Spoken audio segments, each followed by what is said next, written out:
So, welcome to the second class of our Jewish Apocrypha text studies. And this is continuation of what we were doing last week, and we will have 2 more classes after that. So today we are going to continue looking at the book of Jubilees, which we started last time, and then hopefully we'll get to the next book, which is book of Enoch, or Hanokh, as we say in Hebrew. And let me just kind of start maybe with a little review of what we did last time. Other people here who were not here last week, can you raise a hand? No? Okay, good. All right, so last week we were talking about this fact that there is like a collection of the texts that are Jewish texts written by Jews, but they are not included in our Jewish canon, meaning that for some reasons they were not accepted by rabbis. Rabbis did not approve of them and did not include them. That doesn't mean they didn't know them, or they didn't use them, or that these books did not have any influence on our other texts. They definitely had, in the later history, they also had like a huge influence on Christianity.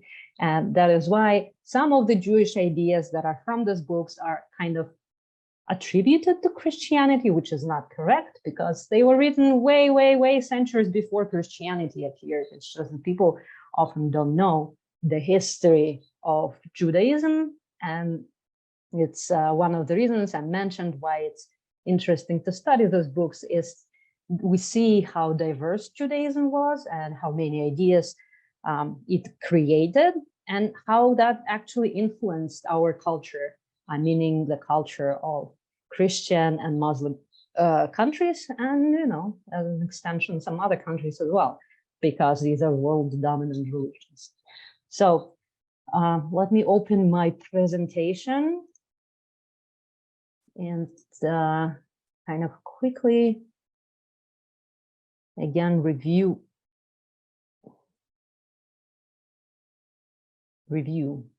what we did last time. Okay, so can you see this? Give me a yes. Okay, great. So last time we were talking that there are a lot of books in our canon, and beside our canon, they were written in different historic periods, and we are focusing on this section here, which is in Greek rule and Hasmonean rule, which is essentially they're both influenced by Greek culture, but meaning that these books were written when the Syrian Greek dynasties ruled over Israel, and this bunch of books were written when Israel belonged to Jews again. So, and some of these books are written later, some of them obviously were written earlier. The first book that we began reading is Book of Jubilees, and it's not the earliest book of all of those books, of the non-canonical books. It is here somewhere in the middle, somewhere in the 2nd century BCE. And the reason why I chose this book to begin with, because this book is the retelling of the story of Genesis. And since Genesis, or Bereshit, is our first book, that's why it made sense to begin with the Book of Jubilees. And just again, a small recap. What is the Book of Jubilees? The Book of Jubilees, sometimes called Lesser Genesis, 2nd century. It is not canonical in our tradition, but it is canonical in Beth Israel, Ethiopian Jewish communities, and it was very influential in Dead Sea sect, or Dead Sea kind of religious community. Let me just, okay. So some of the key features of the Book of Jubilees. Of course, as I said, it's retelling, wait a second. Okay. Who is unmuted? Okay. And all right. So the retelling of the book of the Genesis we spoke about, All history is divided in 50-year cycles. This is very important. This is where we kind of stop. Obviously, the name of the book, Jubilees, is coming from the fact that it is divided in 50-year cycles. And if you remember, this is the idea that is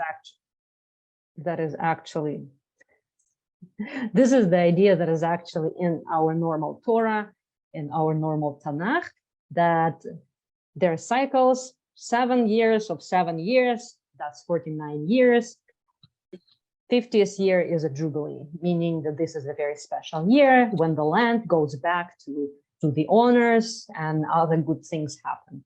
The reasons why the land was going back to the owners is that that was a measure to make sure that the land of Israel was divided to different clans, stays within these clans, and there would be no disputes over the territory, which was a smart solution. So nobody would claim that, this used to be mine, this used to be mine. Like every 50 years, it goes back to the clan that it used to belong to. And that, of course, concerns mainly agricultural fields. In the cities, it's a little bit different, but this is the main idea. So Book of Jubilees takes this idea of 50 years and just makes it very, very important and very special and ascribes a lot of meaning to it. That's why the whole book is called the Jubilees. By the way, I don't know, in the English language, do you use like the word Jubilee as a normal word? Okay, good. Because like in Russian language, it's Jubilee. So it's coming from the same Hebrew word, Yuval, meaning that when you turn 50 years, it's a big celebration. So now let's look at why actually this 50-year cycle is so important. As I mentioned in the last class, in the book of Jubilees, all of the history of Genesis is like divided in this time periods. And it is like sad, like everything that happened on a certain year, a certain week of the Jubilees, in a certain cycle, like all of the events, which is not in our Tanakh. Like our Tanakh does not really explain. It has some time frames, like how many years Jews were in slavery, things like that. But like Book of Jubilees makes it like all in order, and it's like very, very clear what they're doing there. So let me share screen one more time. So this is what we looked last time, the retelling of the story of Genesis, like how it begins and everything, the creation of the world and things like that. Then we looked at the 50-year cycles. For example, it says that the first week was Adam created, and in the first week of the first Jubilee, Adam and his wife were in Garden of Eden. So like, as I said, every event has like a specific year. And in the 11th Jubilee, Jared took to himself a wife, and her name was Baraka. That's also an important quality of the book, is that there are a lot of names that are not mentioned in other sources. Like everyone gets a name and all the family details. And she bare him a son in the 5th week. And the 5th week, we understand that week is 7 years. So it's like 5 times 7 years. In the 40th year of the Jubilee, and call him Enoch. And this is the part that we need to remember, because the next book that we are going to look at is the book of Enoch, or Hanokh, and he is a prominent character in this book, and he's the main character, obviously, in the book of Enoch. But already here, he has a huge importance. It's not correct to say already here, because this is a later book, but like, he recounted the weeks of the Jubilees and made note to them the days of the years, and set in order the months, and recounted the Sabbaths of the years, and made them known to him. The book of Jubilee is written in the voice of angels. These are angels who are talking. That's why it said, as we made known to him, meaning the angels told Enoch how to count the years, and that was a sacred knowledge from the beginning of the times, basically, because Enoch lived before Noah. He is great-grandfather of Noah. So he lived before the flood, and he already knew everything. And he had like prophetic visions, he knew the future, everything, because angels told him. And these, in Book of Jubilees, angels are talking to Moshe. and they're telling Moshe, they are telling the whole story to Moshe, and they're telling to Moshe to write it down. So Enoch, remember, important person. Here, let's look why this cycles of 50 years were so important for the book of Jubilees, and essentially for the communities that use this book, like the community of the Dead Sea community or Qumran community. And this is chapter 6. And command thou the children of Israel that they observe the years according to this reckoning, 364 days. And this will constitute a complete year, and they will not disturb its time from its days and from its feasts. For everything will fall out on them according to the testimony, and they will not leave out any day nor disturb any feast.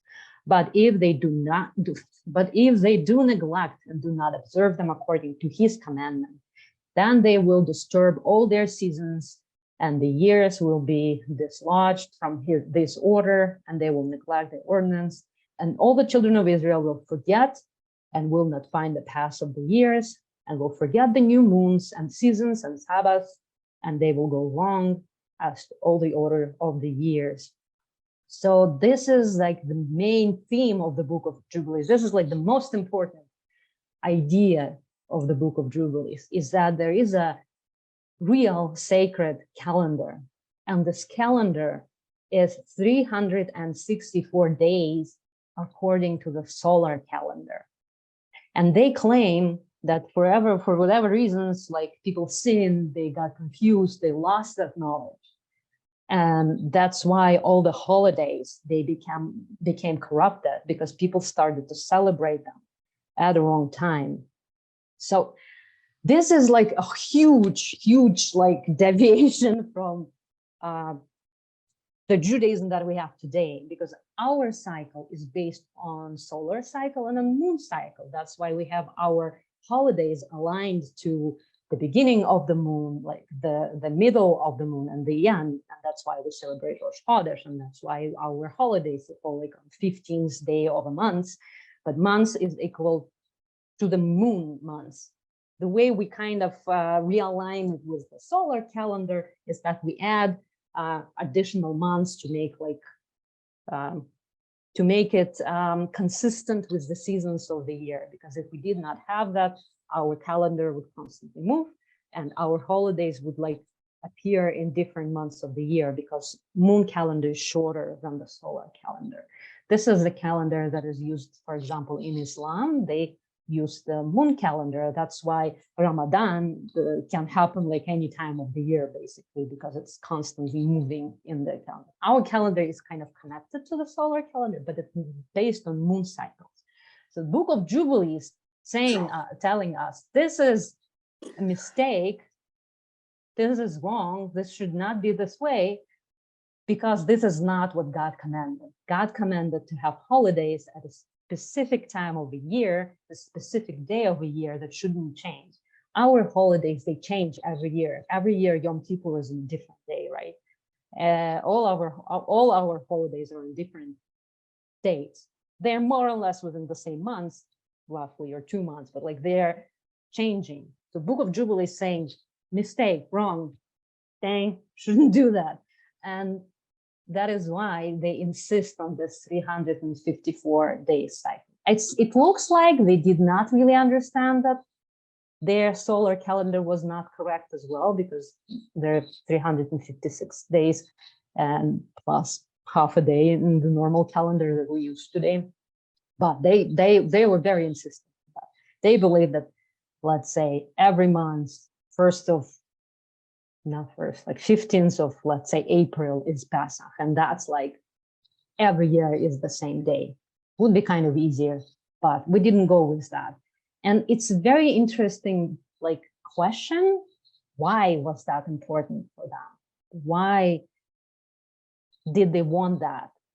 And since we know that it's like 2nd century BCE, so it's not so ancient, but it's like a long time ago. It's like not a new invention. It wasn't like a new idea. And we know that as a result of sticking to this teaching of the Book of Jubilees, this kind of branches of Judaism, like a Qumran community, their holidays did not align with like holidays in the temple, because temple in Jerusalem used the moon cycle, and they had their holidays in a different day. So, and I think that's another reason why it's so cool to study this text, because they are a little bit later in history. So we actually can learn the actual history from them and understand what was happening at that time, in that historic period, that people were concerned with the calendar. And number one reason for that, as scholars believe, is that roughly at the same period of time, there were some turbulations with calendars. The calendars that were used in Roman Empire, they were also not perfect. Like they also did not match the seasons because there were less days than in the real year. And around the 1st century BCE, Julius Caesar, he did not write it, but he like made it legal and permanent, the Julius calendar, which was more or less the same calendar that we use today, meaning that it is a solar calendar that is divided in 12 months with the additional of like the days in every 4-year cycle, kind of the same way we do. The one that we use now is a later calendar that was accepted in later years, like I don't know when it was actually accepted in like North America, but in Russia, our modern calendar was like accepted in 20th century. So it's a very, very new kind of addition, and it kind of adjusts for the 2 weeks deviations from the normal. Doesn't matter. What is important that in that period of time, in the culture of that region, there was a big discussion of what is the real calendar. And this book claims that the real calendar was known to Hanokh before the flood, was given by God, revealed through angels, and it's consistent. It divides all the history in 50-year cycle, and the days of the holidays are permanent.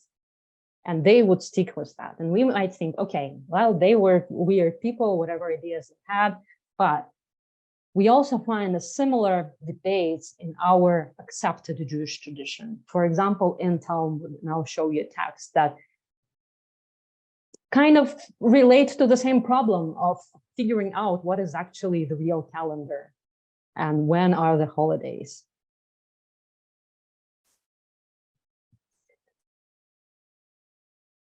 Are you okay? Are you following me? Do you have any questions right now? Is it all good? If you have a question, you can always raise a hand and I will, stop and answer your question, because I don't want anyone to get lost. It's a lot of text and a lot of material, so I want you to feel comfortable with what we are doing. So this is a quote. It's a pretty big quote from Babylonian Talmud, tractate Rosh Hashanah. Rosh Hashanah obviously means a new year, so this is the tractate that talks about calendars as well. And I made it shorter than it is in reality, but it's still pretty long, and I'll read it for you. It's actually it's a debate about Rabban Gamliel and Rabbi Yehoshua about the calendar. And it says, and there was another incident in which 2 witnesses came and said, we saw the new moon and its anticipated time. However, on the following night, it was not seen. And nevertheless, Rabban Gamliel accepted their testimony and established the new moon on the 30th day. Rabbi Dosa ben Hyrcanus disagreed and said, there are false witnesses. How can a witness testify that a woman gave birth and next day her belly is between her teeth? What is happening here is that the cycles of the moon were established through the actual observation. There would be witnesses who would go and look at the skies and say, we see the moon, we don't see the moon, and that's how it would be determined. So there's 2 witnesses that come and say, we saw the new moon, but the next day it disappeared. And Rabbi Hyrcanus says that, that they're false witnesses, they're liars, it's not possible. It's a new moon, it's a new moon, compares to pregnant woman who gave birth, and then suddenly next day she's still pregnant. But still, Rabban Gamliel accepted their testimony. He said, okay, and he established a new moon, and this defined when the months began, and thus when the holidays will be. But Rabbi Yehoshua said to him, I see the logic of your statement, meaning he said to Rabbi Dosadin who comes. But Rabbi Gamliel disagreed, and he sent the message to him, and he said, I decree against you that you must appear before me with your staff and with your money on the day on which Yom Kippur occurs according to your calculation. And Rabbi Akiva went and found Rabbi Yehoshua distressed. So what Rabbi Gamliel is doing, he's saying, I calculated the time, I established it, Yom Kippur is on a certain day, you think it's on a different day, so I tell you to come to me with staff and with money, meaning carrying objects that should not be carried on Yom Kippur. So he's telling him, asking him to violate his own calculations. And of course, Rabbi Yehoshua was very upset about it. And Rabbi Akiva comes, another character, and he says to Rabbi Yehoshua, I can learn from a verse that everything that Rabban Gamliel did in sanctifying the months is done, meaning it is valid. As it is stated, these are the appointed seasons of the Lord's sacred convocations, which you shall proclaim. This verse indicates that whether you have proclaimed at the proper time or whether you have declared them not at their proper time, I have only this festival as established by the representatives of the Jewish people. So what Rabbi Akiva is telling him is that there is a kind of a hierarchy. Rabban Gamliel is the boss. He is representative of our Jewish people and courts and law. And if he said that this is the day, this is the day. Because it is said in the Torah that the appointed seasons, the gathering, the convocation that happened in the time you proclaim. So what's important is not the set calendar, but the time when you decide is the holiday, which is very, very different from the idea of the book of Jubilees, but it is the same kind of a problem. Because here they say something completely opposite. They say, regardless of the fixed seasons or whatever, it is rabbis who decide when is the beginning of the months and when are the holidays. And Rabbi Yehoshua, he took his staff and his money in his hand, and he went to Yavne, to Rabban Gamliel, on the day in which Yom Kippur occurred, according to his own calculations. So he submits to his will. Rabban Gamliel is higher in the hierarchy than he is. And upon seeing him, Rabban Gamliel stood up and kissed him on his head, and he said to him, come in peace, my teacher and my student. You are my teacher in wisdom, as Rabbi Yehoshua was wiser than anyone else in his generation, and you are my student as you accepted my statement despite your disagreement. So it's like a happy ending. And it's like this text should be like a role model for us. That's what we should do. When we disagree with the higher Jewish authority, we have to submit. And then, he was happy too. And he said, you're my teacher and my student, meaning that I learned something from you, from your behavior. And you're my student because you learned from me and you obeyed me. So this is a very peaceful resolution, which I think satisfies everyone. But the most important idea here is that rabbis are holding the final authority on how to how to declare the holidays. So this text is sort of disagreement and argue with the book of Jubilees, right? So this is like an example of how these problems, they reappear in our text. And Rabbinic Judaism, surprise, surprise, comes with the conclusion that rabbis make the decisions, and that's how we continue in our life today, for better or for worse. So another key feature of the book of Jubilees is its very developed angelology and demonology also.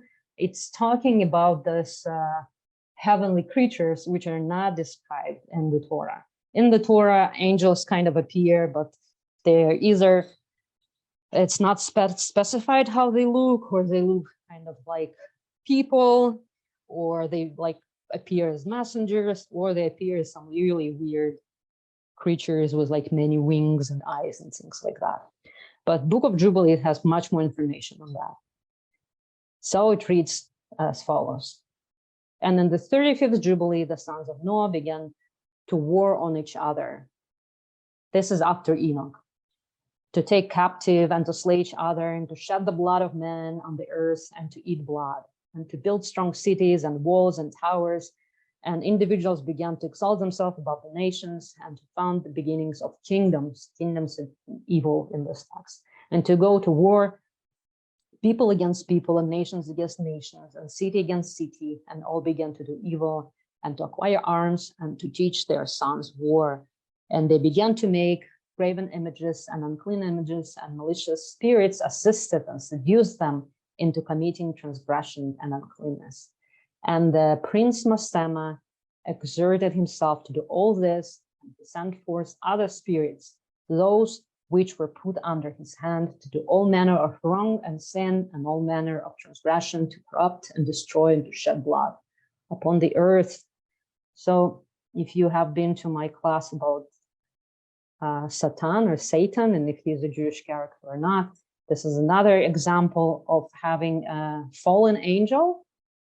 Here he is called Prince Mastema, meaning the hated one, who is this kind of an evil being who teaches people how to do all kinds of bad things, who controls spirits. And spirits are coming actually from the angels having sexual relationship with females of the earth, and they like give birth to this children, the giants, and then they get punished and they turn into evil spirits. And evil spirits surround us, and they're everywhere, and they're trying to incline us to do bad things. So this is also a very, very important part of the Book of Jubilees, because it kind of gives you an explanation of the source of evil in this world, because the evil comes from the fact that there are angels who went down to earth and they sinned with women and they gave birth, and like the whole world became corrupted. And that's why flood was necessary, because the whole world went on the wrong path. And that is how they explain the evilness of the world, which is, again, if you were at in my class about Satan, that's kind of an easier way out. It's much easier to ascribe evilness to some powers rather than think that everything comes from God, and God is like kind and evil at the same time. Like, I mean, intuitively, it's an easier concept, but it did not really survive till the modern times, though it still existed in Talmud and medieval Judaism. It's just like in let's say 18th, 19th, 20th century, and 21st, this idea kind of became less popular. But this is like the roots of that. In the Torah itself, there is no real mentioning of fallen angels. There are some verses that can be interpreted this way, but it's not clear. In Book of Jubilees, it's very clear. These are fallen angels, they sinned, and this is why we have all the problems in our world. Okay, do you have questions at this stage? No?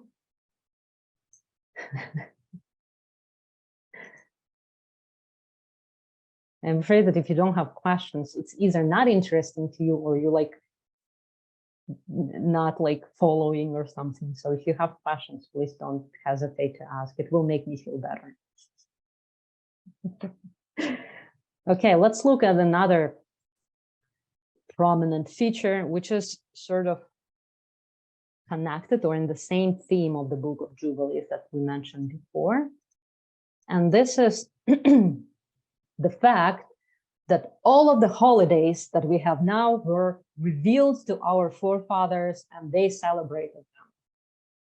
So let's look at the chapter 16. And we, angels, went our way, and we announced to Sarah all that we had told him, meaning Abraham, about birth of Isaac. And they both rejoiced with exceeding great joy. So this is a famous thing when angels come and they promise Abraham that he'll have a son with Sarah, and Sarah is getting all joyful and laughing and all of that.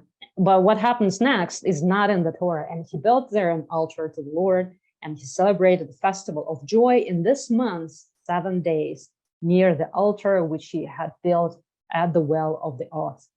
And he built booths for himself and for his servants on this festival. And he was the first to celebrate the Feast of Tabernacles, meaning Sukkot, on the earth. And during the 7 days, he brought each day to the altar a burnt offering to the Lord. And this is fascinating because we celebrate Sukkot as something that is connected to the Exodus from Egypt. We say like our forefathers and foremothers, they lived in, wilderness, booths. So we also do that, right? We build sukkahs. But here it is said, no, it is connected to the birth of Yitzhak, and that already Abraham knew how to celebrate this holiday and how to bring offerings for this holiday. And even more than that, Abraham took branches of palm trees and the fruit of goodly trees, and every day going round the altar with the branches 7 times a day. In the morning, he praised and gave thanks to his God for all things enjoyed. This is, guys, this is like very, very interesting. This is very interesting because in the Torah, we do not have such description of Sukkot. Yet that's exactly what we do. Like it said that he took branches, right? Palm trees, other trees, and then he would go around the altar with branches 7 times, the way we do it, right? It's not in the Torah, but it is in the book of Jubilees. So we understand that by the time this book was written, this was a fixed practice. That's how Jews celebrated Sukkot in the morning. And he praised and gave thanks.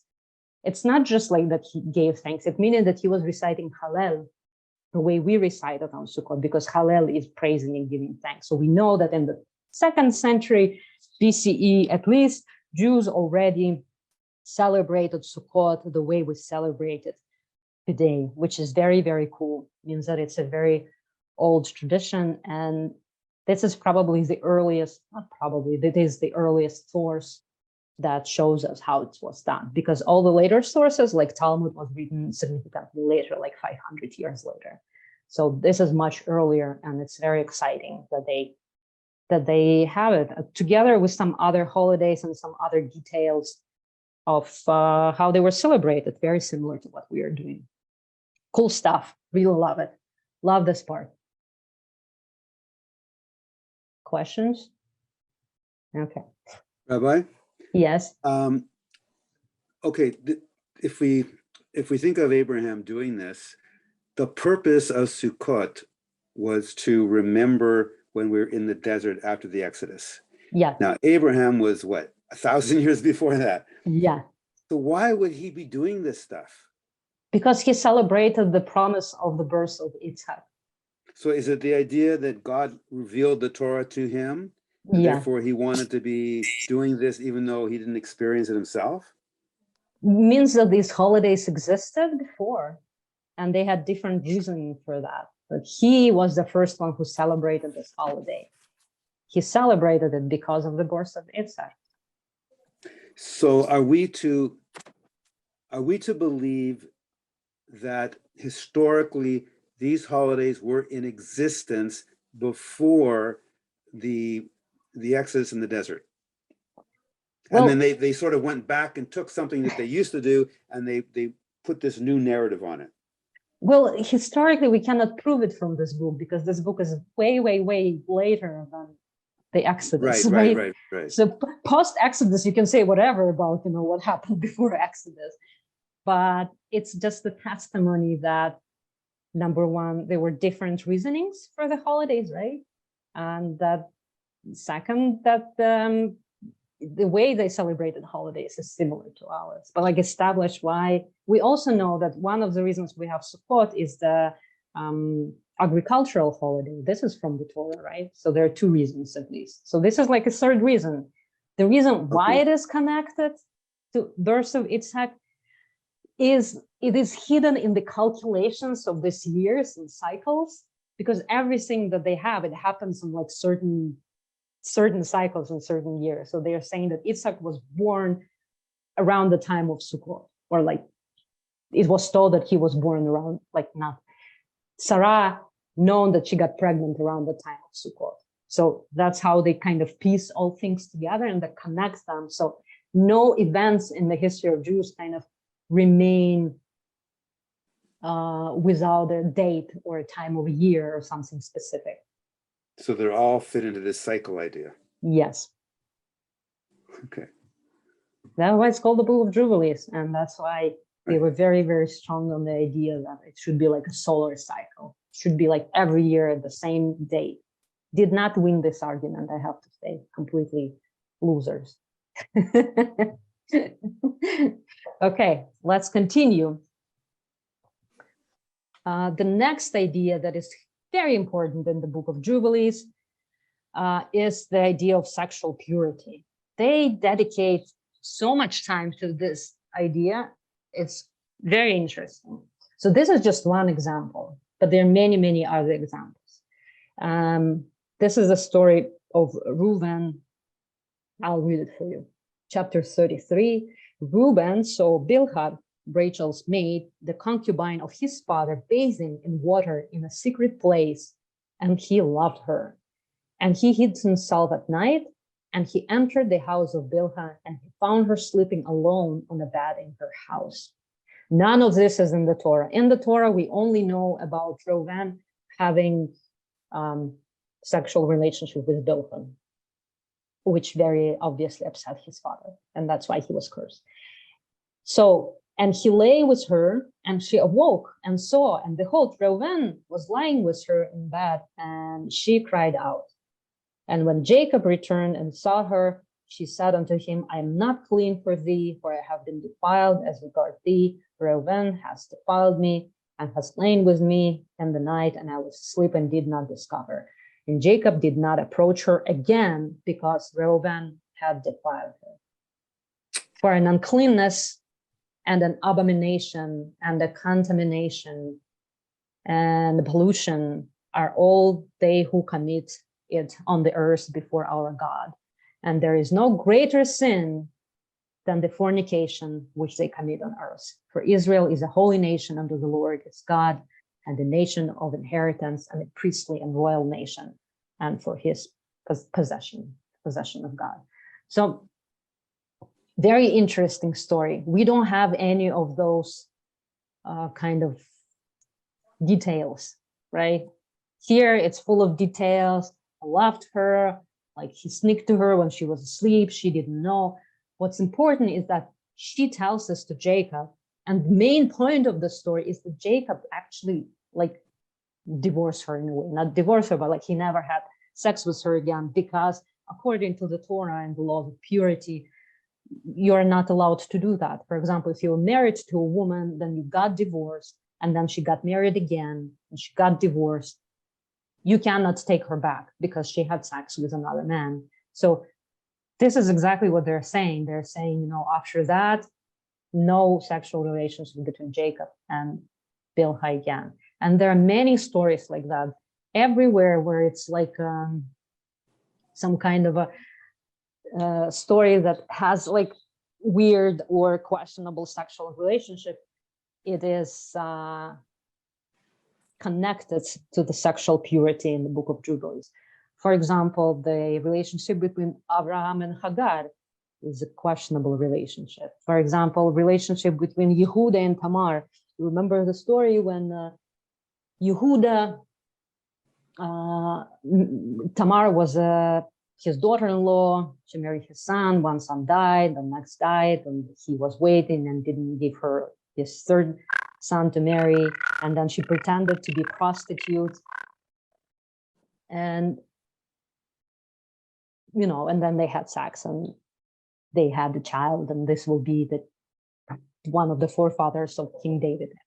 But they also connected to the same topic, sexual purity, that they also did not have relationships after that.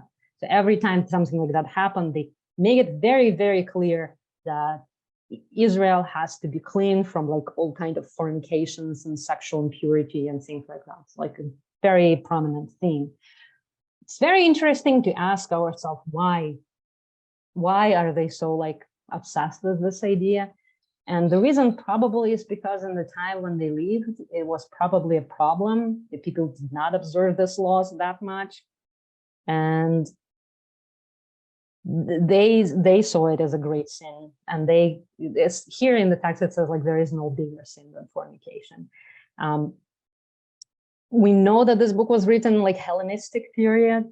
And they claim that it was a influence of Greek culture, right? Because Israel was like under the rule of other culture. And that's how, Israelites defiled themselves. And that's why there are problems in the land of Israel. So very, very important topic for them. These kind of books, they tend to portray the world as being corrupted, being like violent, being sexually impure, all of that things. So it's probably a reflection of the world that they lived in, the world that that was problematic to them, and that's why they ascribed it to angels and to God, that God forbade doing that. And that's why they took parts of the Torah that are actually in the Torah and make them very, very prominent, more prominent than they are in the Torah itself. Okay, last thing that we are going to look at the book of Jubilees. It's a short one, but it's also very important.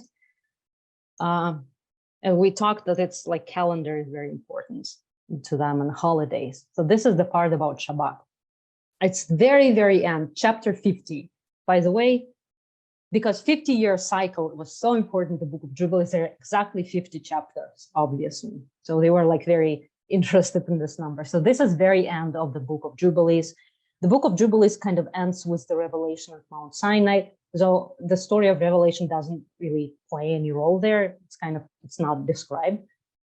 It just says like, and Moshe went to Mount Sinai, something like very short. But the part about Shabbat in the end is very important because here is a description of Shabbat, which is again, the earliest description of Shabbat that is most close to how we observe Shabbat today. And every man who does any work their own or goes on a journey or tills his farm, whether in his house or in other place, and whoever lighten a fire or rides on any beast or travels by ship on the sea, and whoever strikes or kills anything or slaughters a beast or a bird, whoever catches an animal or bird or fish, or whoever fasts or makes war on Shabbat, the man who does any of these things on Shabbat shall die, so that the children of Israel shall observe the Shabbats according to the commandments regarding the Shabbat of the land.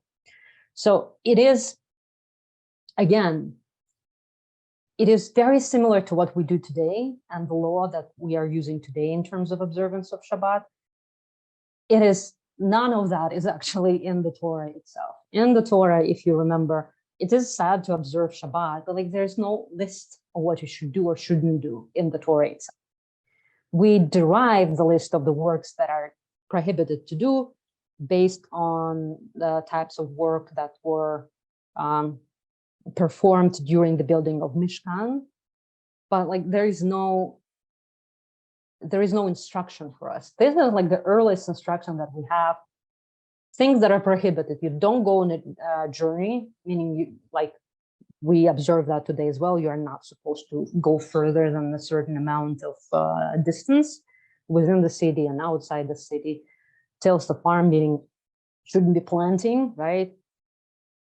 Don't light the fire. Obviously, we know that. Don't ride on any beast. That's probably, you shouldn't drive car on Shabbat, but who am I to tell you that? But that's the prohibition of like riding a horse on Shabbat. Don't travel by ship on the sea. Don't like kill anything. That's obviously prohibited on Shabbat. You shouldn't catch an animal. That's also one of them lachot that are prohibited. You also should not fast or make war on Shabbat. Again, these are probably the things that people were doing, fighting on Shabbat, having wars, things like that. So they're very clear about what you shouldn't do. But that's like extremely, extremely interesting. We don't have time like to go right now into like details of how our prohibitions of Shabbat got developed. in the later text and the Mishnah, we will have a list of things that are prohibited, and there will be the things that I mentioned here. So this is a very early source of how our law was developed, the law that we use today. So this is the book of Jubilee, and we still have some time, and I want to begin the next book, which is the book of Enoch. But before I do that, do you have any questions about the book of Jubilees? These books are connected. No questions? Do you find it interesting, at least? Did the rabbis leave a written record as to why they refused to accept this into the canon? Not that I know about the book of Jubilees. There are some other books that explain why they accepted them into the canon, like we talked about the book of Esther or book of Song of Songs, but I don't know. No, I think not.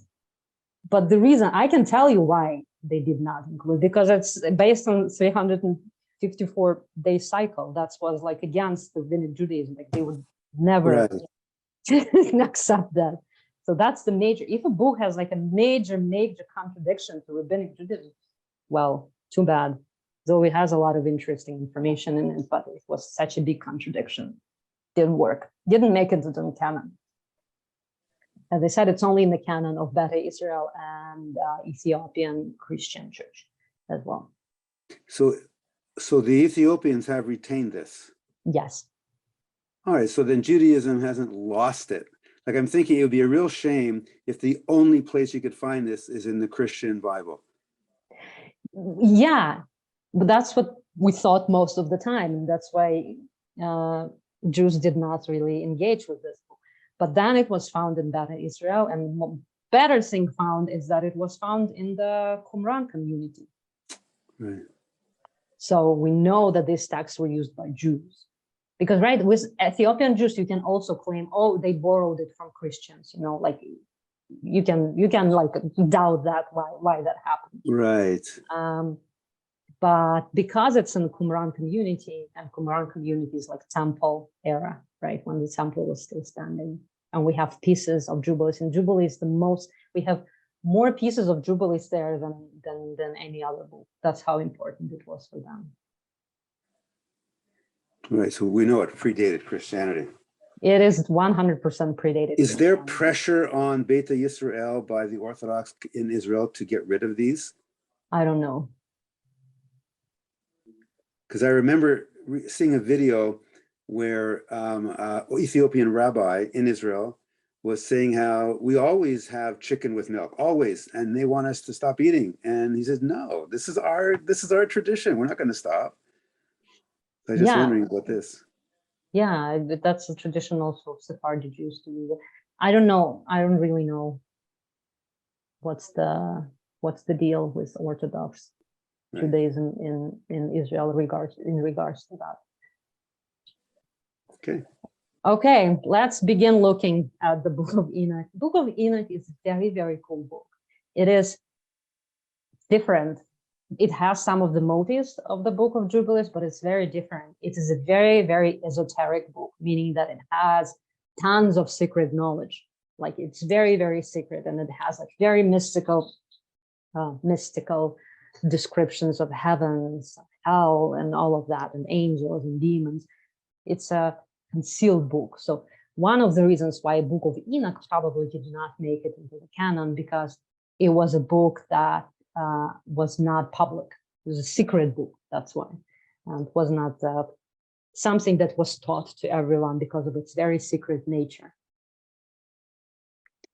And Book of Jubilees is a little bit kind of easier to read because it's just retelling of the story. Book of Enoch is very interesting to read because it's very captivating. It's has so much information. It's very, very otherworldly kind of a book. So let's begin looking at it, and we'll continue in the next week. So we are going to talk about the first book of Enoch. There are 3 books of Enoch, or Hanokh. We are going to talk only about the first one and mainly the first part of the first kind of section of that book. It is earlier than Book of Jubilees, as I mentioned before. It is actually, let's go back real quick. In this chart, if you look, the Book of Enoch, you see it's way up here. So it's even earlier than Book of Daniel, which is in the canon. So it's like between the Book of Esther and Book of Daniel. So it's very early. Did not make it into canon for the reasons we will see in a minute or in the next week. So among all of the Apocrypha that we're going to look at, this is the earliest one. Again, this book is not preserved in any of the canons of Jews except for Beth Israel. And wait a second. The Book of Enoch, 4th or 3rd century BC. Is an ancient Hebrew apocalyptic religious text, meaning that the end of the world is a huge theme, the main theme of this book, ascribed by tradition to Enoch, the great-grandfather of Noah.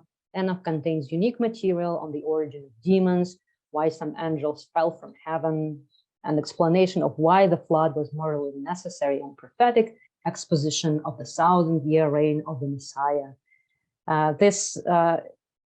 The pieces of this text were also found in Qumran community, only in Aramaic. I mean, not only in Aramaic and Greek and in Latin, but there is no Hebrew version of that. No Hebrew pieces of that text survive. We only have it in Aramaic. It is, again, as I said, it's part of the canon of Beth Israel. And what makes it, again, what connects it to Book of Daniel is that Book of Daniel was also composed partially in Aramaic and partially in Hebrew, right?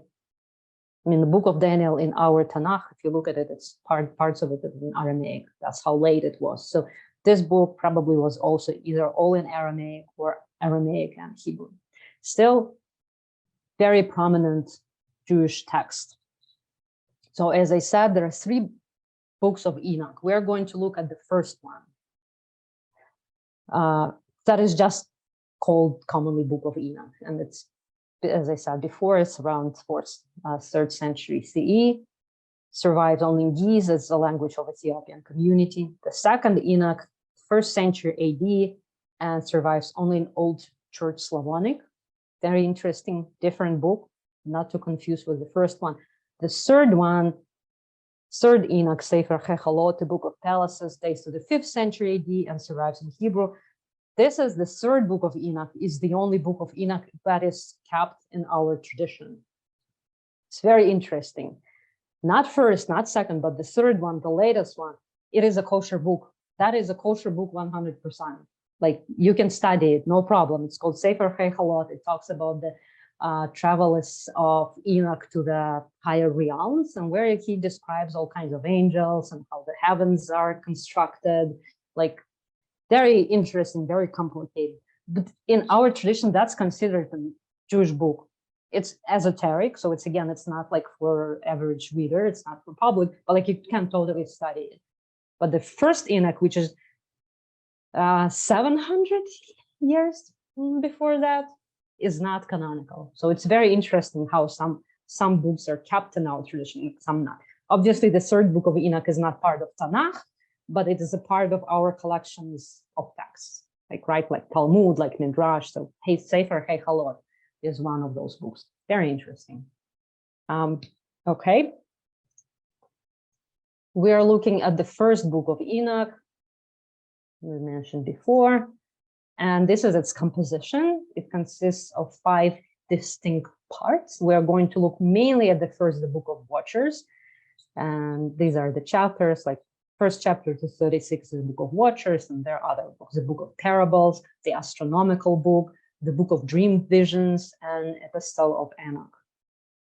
For the sake of time, we're only going to look kind of on this first one and a little bit on astronomical. But the main character is Enoch and all the wonderful things that happened to him and his mystical travelings. So let's kind of remind ourselves, what do we know about Enoch? He's a Hanokh. He's a character from the Torah, from the book of Genesis, in the chapter 5, verses 19 to 24. We have the only mention of Enoch in our tradition, in canonical tradition in Tanakh. When Jared had lived 162 years, he begot Enoch. After the birth of Enoch, Jared lived 800 years and begot sons and daughters. All these days of Jared came to 962 years, then he died. When Enoch lived 65 years, he begot Methuselah. After the birth of Methuselah, Enoch walked with God 300 years, and he begot sons and daughters. All the days of Enoch came to 365 years. Enoch walked with God, then he was no more, for God took him.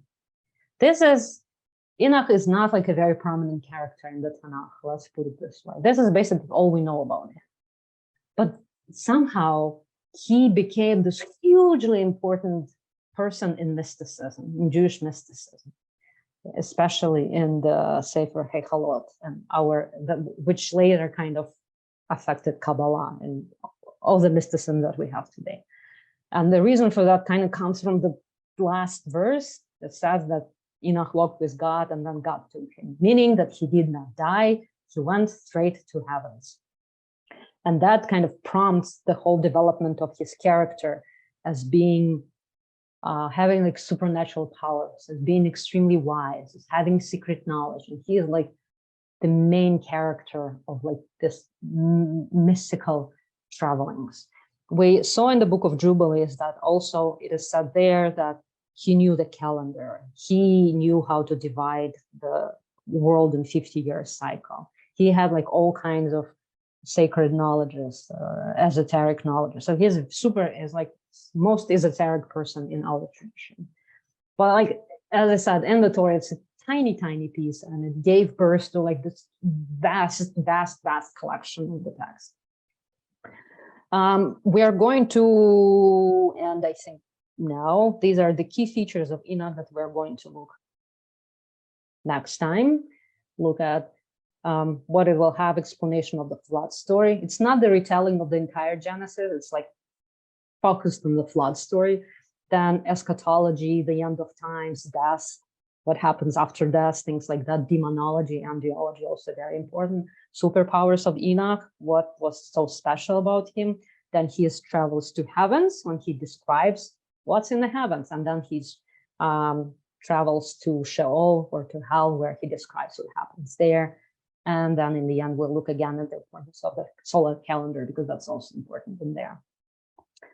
And I'm hoping that we are going to see in the book of Enoch again, that a lot of things that we ascribe to Christianity, such as ideas of demons and angels and heavens and hell and like torments of the soul in hell and all of those things, they're actually Jewish ideas way before Christianity existed. So I think that it's very cool to know.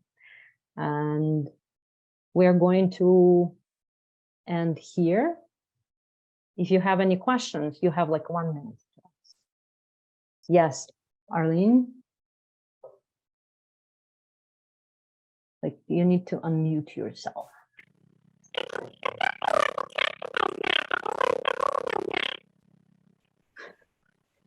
Can you repeat that? It's like, I think not going to coming through properly. Perhaps you could type it in the chat.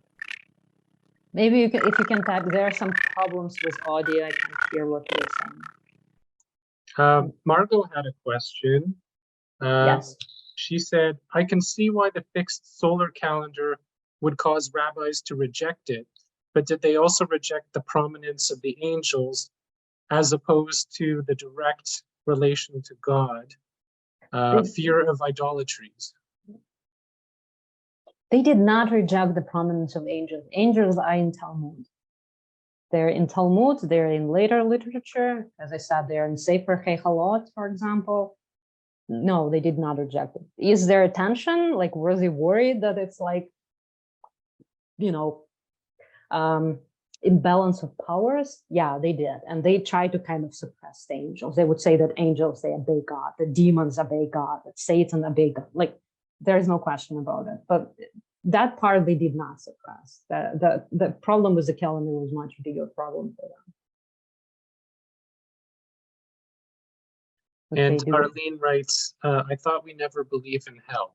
yeah, that's just not true. That is the fact, the idea that we don't believe in hell is a very modern idea. It's like, again, 18th century, 19th century origins. Before that, clearly there is Sheol in the Torah. In the book of Psalms, for example, we read the one that we read on when we recite Tachanun, which we don't recite for some reason in our congregation, but there is a text in Psalms when David says, like, God, please don't let me die, because if I go to Sheol, I'm not going to be able to pray to you from there. So this idea is clearly from the Torah, but it got kind of, through the centuries, got rejected. But we will talk about it next time, and you will see why I'm saying this thing, because we'll look at the text and we will see how it's described.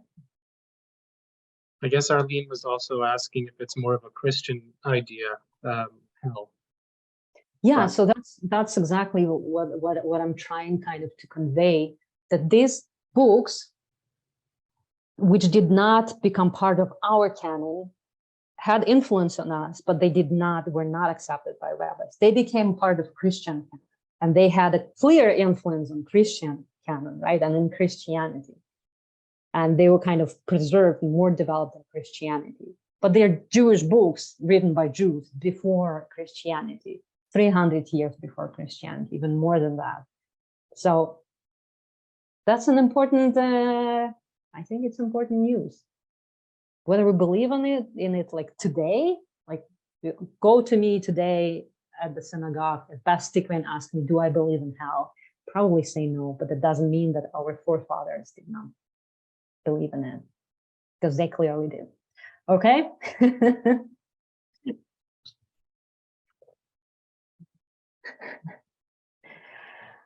I wouldn't say that, but we can talk about it next time. God, is our God all forgiving? Sounds more like Jesus to me. Our God is kind of giving us time before the final judgment, but then we will see what's going to happen. Okay. I'm wishing you a wonderful night. Thank you so much for coming today, and I hope to see you next week. Bring your friends, family. I'm wishing you good health. Stay healthy. Don't get sick. And I hope to see you soon at Beth Tikvah. Thank you, Rabbi.